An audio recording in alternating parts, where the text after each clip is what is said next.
अस्सलाम वालेकुम, welcome to my channel. आज मैं बना रही हूँ पंजीरी और ये बनाना बहुत ही आसान है। चलें बनाना शुरू करते हैं। सबसे पहले मैं इसमें देसी घी डालूंगी, 2 टेबलस्पून देसी घी मेल्ट हो गया। अब मैंने इसमें अखरोट डाले 150 ग्राम,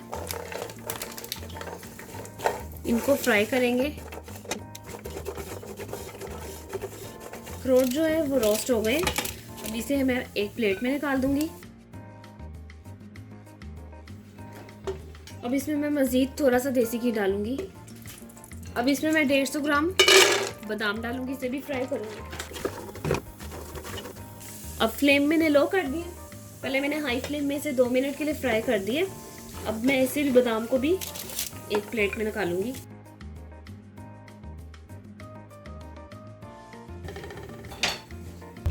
अब मैंने इसमें 150 ग्राम काजू डाले। काजू को भी मैंने 1 से 1.5 मिनट के लिए फ्राई किए।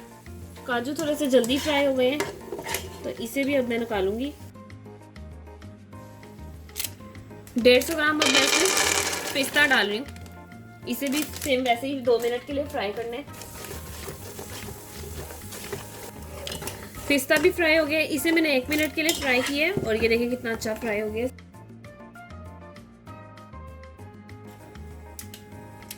अब मैं नारियल पाउडर 100 ग्राम इसमें ऐड कर रही हूँ, इसे भी सेम वैसे ही फ्राई करना है। देसी घी जो है वो थोड़ा सा मज़ीद ऐड कर लें।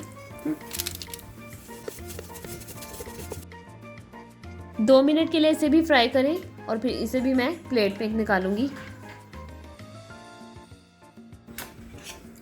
अब इसमें 2 टेबलस्पून मज़ीद देसी घी ऐड करेंगे। अब मैं इसमें फूल मखाने 100 ग्राम ऐड करूंगी और इसे भी फ्राई करूंगी। मैंने इसमें देसी घी मज़ीद ऐड किया है 2 टेबलस्पून, ताकि ये सही से फ्राई हो जाए। ये फ्राई हो गए हैं। 1 से 1.5 मिनट में मैंने इसे भी फ्राई कर दिया। ये खस्ता हो गए हैं, पहले बहुत ये सॉफ्ट होते हैं लेकिन अब ये खस्ता हो गए हैं। अब मैं मज़ीद इसमें देसी घी ऐड करूंगी। 50 ग्राम अब मैं इसमें बबूल गम डालूंगी और इसे भी फ्राई करूंगी।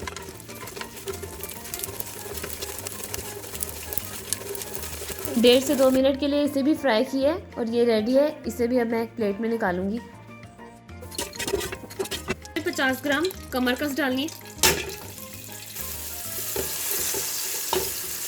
अगर आपको कमरकस साफ नहीं करनी आती तो आप प्लीज़ पंजीरी में कमरकस ना डालें, वरना आपकी सारी जो पंजीरी है वो ख़राब हो जाएगी, क्योंकि इसमें बहुत ज़्यादा रेत होती है, मट्टी होती है और वो लकड़ी के साथ ये कमरकस जुड़ी होती है। तो इस वजह से इसको अच्छी तरह साफ़ करें बगैर ना आप डालें। अदरवाइज़ अगर आपको नहीं साफ़ करनी आती आप इस कमरकस को स्किप कर दें, वरना आपकी सारी पंजीरी जो है वो ख़राब हो जाएगी। उसका सारा टेस्ट जो है वो ख़राब हो जाएगा, उसमें मट्टी और रेत आएगी। इसे भी 1.5 से 2 मिनट के लिए फ्राई करना है। लास्ट रह गई है सूजी। 1 पाव मैंने ली है सूजी।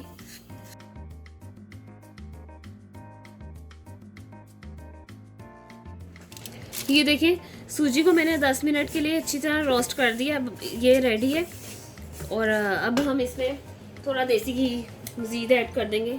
मैंने ये देखें कि थोड़ा सा डाल दिया इसमें, ज़्यादा नहीं, थोड़ा।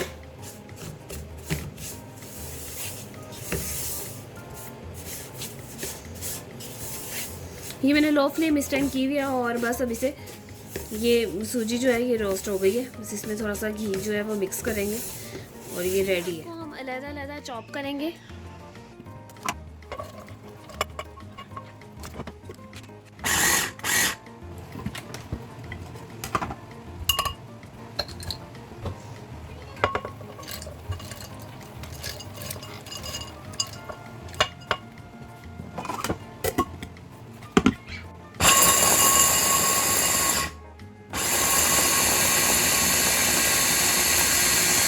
इन सबको चॉप कर दिए। मेरे पास यहाँ पर थे ये रेडीमेड, मेरे पास सनफ्लावर सीड्स और पम्पकिन सीड्स थे। ये चॉप्ड हैं, फ्राई हैं।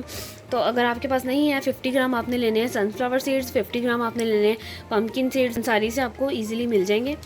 तो ये आपने लेके उसको सेम यही सेम प्रोसीजर है जिस तरह इनको फ्राई किया है, फ्राई करने के बाद इन्हें चॉप किया, सेम उन दोनों को भी वैसे ही चॉप करना है। चलें अब नेक्स्ट में आपको जो है वो फ्राई हो चुकी हुई थी। फ्लेम मैंने ऑन कर दिए और जितने भी ड्राई फ्रूट थे जो हमने चॉप किए हैं वो सब मैंने इसमें ऐड कर दिए। ये कोकोनट, ये पम्पकिन सीड्स और सनफ्लावर सीड्स। अब साथ ही मैं इसमें 200 ग्राम शुगर ऐड करूँगी। मीठा अगर आपने कम रखना है 150 ग्राम डाल दें या 100 ग्राम डाल लें, लेकिन मैं इसमें 200 ग्राम शुगर डाल रही हूँ। इसे साथ ही मिक्स करते रहेंगे। 3 से 4 मिनट के लिए मिक्स करना है और फिर फ्लेम जो है वो ऑफ़ कर देनी है। 1 पाव मैंने इसमें देसी घी इस्तेमाल की है। फुल रेसिपी आप यूट्यूब डिस्क्रिप्शन में देख सकते हैं। बस अब इसकी फ्लेम जो है वो मैंने ऑफ़ कर दी है और पंजीरी रेडी है। मैं आपको दिखाती हूँ। तो मेरी रेसिपी पसंद आए आपने लाजमी इसे ट्राई करना है और इसे सबके साथ शेयर करना है। मेरी वीडियो को लाइक करें, मेरे चैनल को सब्सक्राइब करें। अल्लाह हाफ़िज़।